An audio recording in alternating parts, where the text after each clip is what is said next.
A very warm good morning to one and all. I am Neha Shrivastava from Government Jubilee Inter College Gorakhpur. बच्चों, आज हम class 10th के chapter number 4 carbon and its compound का last part discuss करेंगे। बच्चों, इसके पिछले part में मैंने आपको दो बहुत इम्पॉर्टेंट ऑर्गेनिक कंपाउंड्स के बारे में बताया था। वो थे इथेनॉल और इथेनोइक एसिड। आज के इस 10th पार्ट में हम डिस्कस करेंगे सोप्स और डिटर्जेंट्स के बारे में। तो चलिए हम अपना आज का टॉपिक शुरू करते हैं सोप से। सोप या साबुन, बच्चों ये एक ऐसा नाम है जो घर घर में पाया जाता है। सोप या साबुन का यूज़ हम क्यों करते हैं? सोप या साबुन का यूज़ हम अपने कपड़ों से चिकनाई और गंदगी को, ऑयल या ग्रीस को साफ करने के लिए करते हैं। ये सोप होता क्या है? बच्चों, सोप्स आर सोडियम और potassium salts of long chain carboxylic acid. Carboxylic acids के जो लंबे चेन्स होते हैं उसके सोडियम या पोटेशियम सॉल्ट्स को हम सोप कहते हैं। इसके बारे में अभी हम इस रिएक्शन की हेल्प से समझ लेंगे। पहले आइए एक जनरल इंफॉर्मेशन देखते हैं कि सोप का यूज़ क्या होता है। बच्चों, सोप के बारे में आप सभी को पता है कि सोप से तेल और चिकनाई जैसी गंदगी कपड़ों से निकाल दी जाती है। लेकिन क्या ये तेल या चिकनाई पानी अकेले निकाल पाता? तो आप सभी को पता है कि नहीं, ये पॉसिबल नहीं है। आइए इसी को हम एक एक्सपेरिमेंट की हेल्प से प्रूव करते हैं। यहाँ पर हमने दो टेस्ट ट्यूब ले लिया है, marked as A and B. Test tube A और बी दोनों में एक बराबर लेवल तक आप वाटर फिल कर लीजिए। फिर दोनों ही टेस्ट ट्यूब में एक एक ड्रॉप आप कुकिंग ऑयल के डाल दीजिए। फिर आप टेस्ट ट्यूब ए को ऐसे ही छोड़ दीजिए और टेस्ट ट्यूब बी में एक या दो ड्रॉप सोप सॉल्यूशन डाल दीजिए। तो टेस्ट ट्यूब ए में क्या है? Test tube A contains only water and cooking oil. लेकिन टेस्ट ट्यूब बी में क्या है? टेस्ट ट्यूब बी में वाटर है, कुकिंग ऑयल है और कुछ ड्रॉप्स सोप सॉल्यूशन के हैं। अब इनको विगरसली शेक करिए, बहुत तेजी से शेक करिए और उसके बाद कुछ समय तक अनडिस्टर्ब्ड छोड़ दीजिए। फिर क्या होगा? थोड़े टाइम के बाद आप ऑब्जर्व करेंगे कि ए में ऑयल और वाटर की अलग अलग लेयर आपको दिखाई देगी, जबकि बी में ऐसी कोई लेयर आपको दिखाई नहीं देगी। बच्चों, ऐसा इसलिए हुआ क्योंकि ऑयल और वाटर के केस में ये दोनों इमिसिबल लिक्विड्स थे। ऑयल की डेंसिटी कम होती है तो ऑयल ऊपर की तरफ तैरता रहेगा, वाटर की डेंसिटी ऑयल के कंपैरिजन में ज़्यादा होती है तो वाटर नीचे की तरफ रहेगा। और टेस्ट ट्यूब बी में हमें ऑयल का लेयर क्यों नहीं दिखाई दिया? वो इसलिए नहीं दिखाई दिया क्योंकि टेस्ट ट्यूब बी में सोप सॉल्यूशन था जिसने ऑयल को डिसॉल्व कर लिया।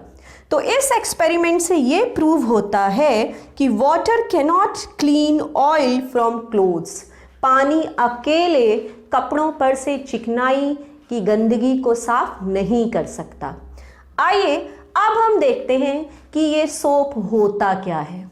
बच्चों, आपको बताया कि दे आर सोडियम और potassium salts of long chain carboxylic acids. बच्चों, पिछले वीडियो में आपको एक रिएक्शन बताया था, सैपोनिफिकेशन रिएक्शन। क्या था ये सैपोनिफिकेशन रिएक्शन? सैपोनिफिकेशन रिएक्शन में आपको बताया था कि एस्टर जिसका जनरल फॉर्मूला क्या है? RCOOR dash.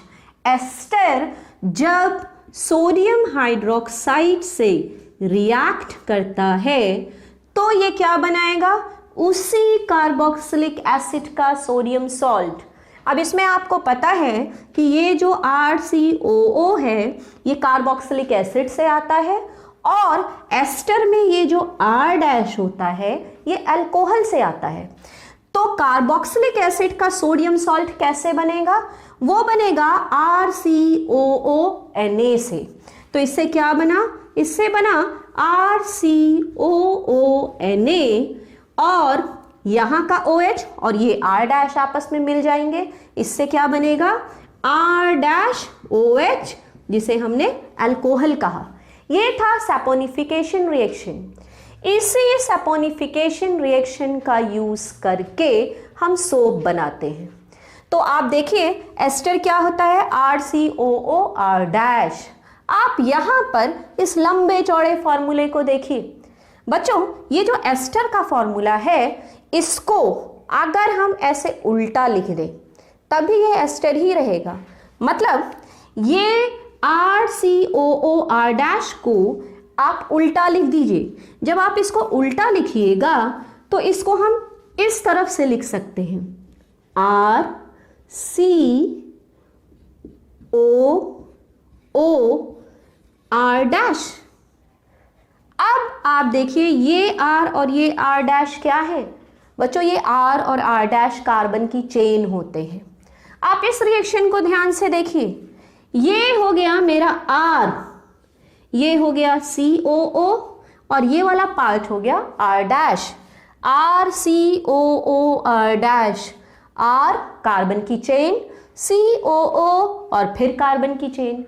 और आपको बताया था क्या सोप में क्या होता है, सोप क्या होता है, सोप्स आर सोडियम और potassium chain salts of long chain carboxylic acid. इसमें कार्बन की लंबी चेन होती है, इनका मॉलिक्यूलर वेट बहुत ज्यादा होता है। तो आप देखिए C17H35 ये कार्बन की एक बहुत लंबी चेन है। तो वो कार्बन की लंबी chain, this is your R, then COO and then this is your R dash. तो इसमें हमको पता है कि ये है मेरा कार्बोक्सिलिक एसिड वाला पार्ट और ये मेरा कौन वाला पार्ट है, ये है मेरा R डैश वाला पार्ट। तो अभी हमें क्या करना है, अभी हमें सैपोनिफिकेशन की रिएक्शन में उसी कार्बोक्सिलिक एसिड का सोडियम सॉल्ट बनाना है। तो आप देखिए RCOO ये हो गया मेरा कार्बोक्सिलिक एसिड वाला पार्ट और ये हो गया मेरा उससे बना सोडियम सॉल्ट। तो क्या बना मेरे पास C17H35 COONA। आप देखिए C17H35 COONA। तो 3 सोडियम था और हमारे पास C17H35 COO भी 3 है। तो क्या बन गए 3 मॉलिक्यूल्स ऑफ C17H35 COONA। यही है हमारा क्या चीज, सोडियम स्टीयरेट या सोप। तो क्या है ये है sodium salt of long chain carboxylic acid. ये लंबी कार्बोक्सिलिक एसिड वाली चेन का सोडियम सॉल्ट है, this is your sodium stearate या इसी को हम सोप भी कहते हैं। अब देखिए बचा क्या, यहां से 3 OH बचा। अब पहला OH यहां जुड़ जाएगा, दूसरा यहां, तीसरा यहां। तो क्या बन जाएगा CH2OH CHOH CH2OH which is your glycerol. तो क्या सीखा हमने इस रिएक्शन से कि सोप क्या होते हैं, सोप होते हैं सोडियम और potassium salt of long chain carboxylic acid. चलिए बच्चों अब हम इसके बाद सोप की क्लिंजिंग एक्शन को देखते हैं। चलिए बच्चों अब हम सोप की क्लेंजिंग एक्शन देखते हैं। बच्चों सोप होता है RCOONA जहां पे R लंबी हाइड्रोकार्बन की चेन है। सोप क्या होते हैं, सोप्स आर सोडियम और potassium salts of long chain carboxylic acid. तो ये जो इसमें R वाला पोर्शन होता है ये लंबी हाइड्रोकार्बन की चेन होती है। बच्चों जब इसका आयनाइजेशन होता है या जब हम इस सोप को पानी में डिसॉल्व करते हैं तो ये आयोनाइज हो जाता है। जब ये आयोनाइज होगा तो ये देगा RCOO माइनस और Na+।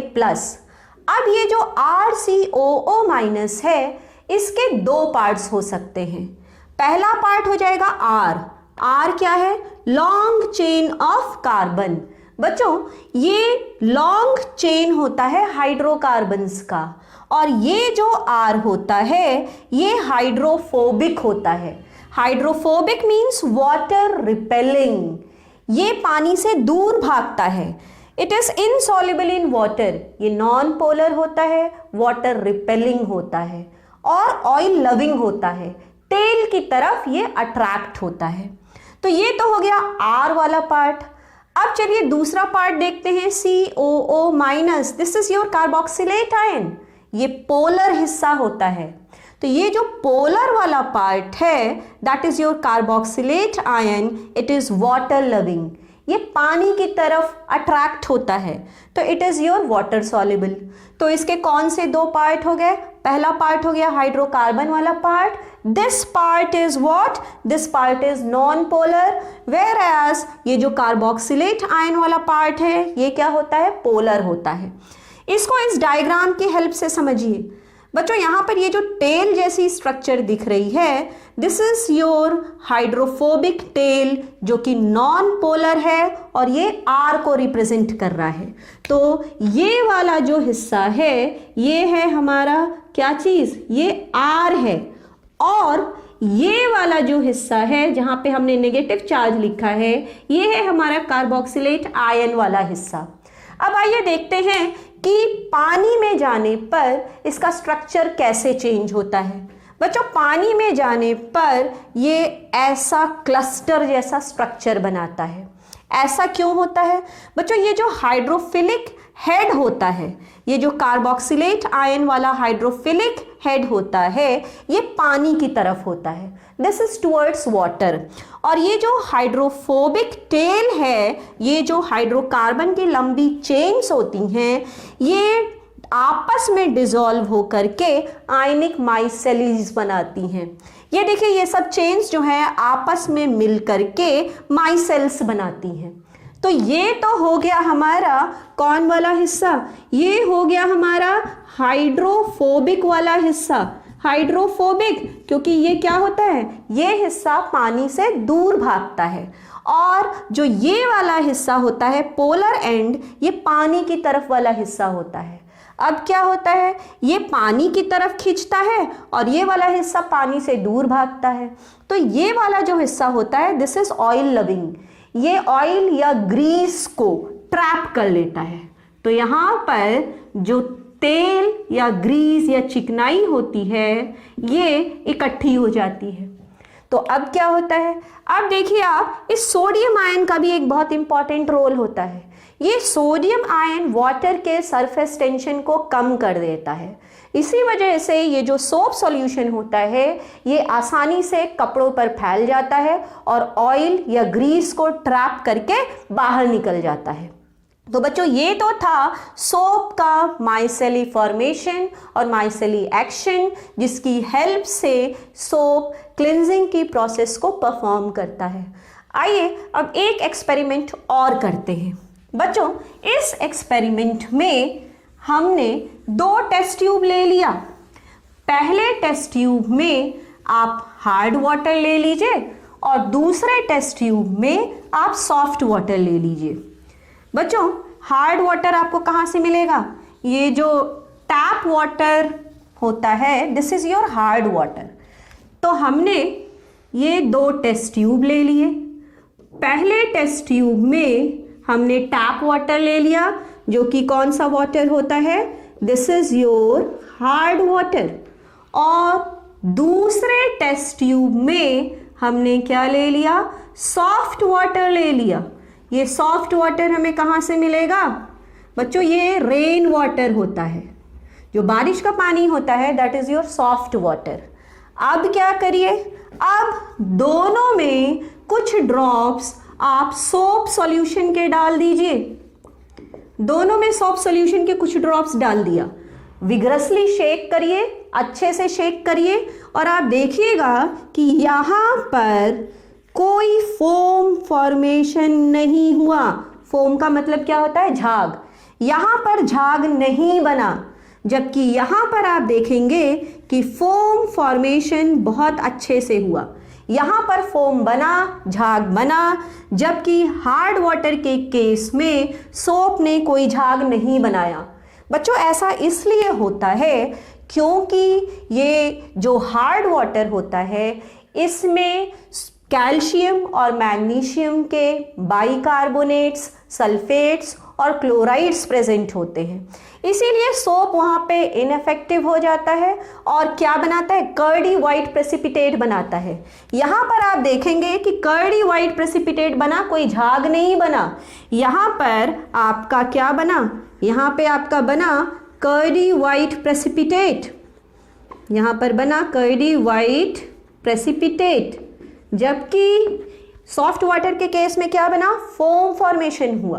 तो बच्चों ऐसा क्यों हुआ आपको बताया अभी मैंने, क्योंकि इसमें कैल्शियम और मैग्नीशियम के क्लोराइड्स, सल्फेट्स और बाइकार्बोनेट्स होते हैं, इसीलिए सोप जो होता है उस पर इफेक्टिव नहीं होता। तो ऐसे केसेस के लिए हमें क्या चाहिए, अब हमें चाहिए होगा डिटर्जेंट्स। तो चलिए अपना अगला टॉपिक हम डिटर्जेंट्स शुरू करते हैं। बच्चों अभी पिछले एक्सपेरिमेंट में आपने देखा कि सॉफ्ट वाटर के साथ तो सोप फोम का प्रोडक्शन करता है, झाग देता है, लेकिन जो हार्ड वाटर होता है जिसमें कि कैल्शियम और मैग्नीशियम के बाइकार्बोनेट्स, सल्फेट्स या क्लोराइड्स प्रेजेंट होते हैं, उनके साथ में सोप फोम का प्रोडक्शन नहीं करता है। तो ऐसे केसेस में हमें डिटर्जेंट्स की ज़रूरत पड़ती है। एक एक्सपेरिमेंट आप देखिए बच्चों, इन दोनों टेस्ट ट्यूब्स में हमने हार्ड वाटर ले लिया, इसमें भी हार्ड वाटर ले लिया और इसमें भी हार्ड वाटर ले लिया। अब एक में सोप सॉल्यूशन डाल दिया और दूसरे में डिटर्जेंट डाल दिया। क्या दोनों में फोम प्रोडक्शन होगा? नहीं, क्योंकि सोप हार्ड वाटर के साथ में फोम प्रोडक्शन नहीं करता। वो क्या करता है, वो कर्डी वाइट प्रेसिपिटेट जैसी चीज़ बनाता है, जबकि जो डिटर्जेंट होता है ये फोम का प्रोडक्शन करता है। तो इसीलिए हमें हार्ड वाटर के लिए डिटर्जेंट की ज़रूरत होती है, क्योंकि वहाँ पर सोप इनफेक्टिव हो जाता है। तो ये डिटर्जेंट्स क्या होते हैं बच्चों, ये जो डिटर्जेंट होता है दीज आर अमोनियम और sulfonate salts of long chain carboxylic acids. They do not form insoluble precipitates with calcium and magnesium ion present in hard water. ये जो डिटर्जेंट्स होते हैं ये हार्ड वाटर में प्रेजेंट कैल्शियम और मैग्नीशियम आयन के साथ में जो यहाँ पर प्रेसिपिटेट बना वैसा कोई प्रेसिपिटेट ये नहीं बनाते हैं। तो बच्चों इसीलिए हार्ड वाटर की केस में डिटर्जेंट्स जो हैं वो बहुत इफ़ेक्टिव होते हैं। तो इस तरह से आपने डिटर्जेंट्स के बारे में जाना। बच्चों आज के इस वीडियो में आपने सोप और डिटर्जेंट दोनों के बारे में जाना। आपने देखा कि डिटर्जेंट्स जो होते हैं वो सॉफ्ट वाटर हो चाहे हार्ड वाटर हो, दोनों पर इक्वली इफ़ेक्टिव होते हैं, जबकि जो सोप होता है वो इफ़ेक्टिव होता है सिर्फ सॉफ्ट वाटर के साथ में। हार्ड वाटर के केस में वो फोम प्रोडक्शन नहीं करता है। तो ये तो था सोप और डिटर्जेंट्स के बारे में। बच्चों ये चैप्टर यहीं ख़त्म होता है। आप इस चैप्टर के सारे वीडियोस को देखिएगा, सारी एक्सरसाइजेस को सॉल्व करने की कोशिश करिएगा। तो तब तक के लिए थैंक यू सो मच।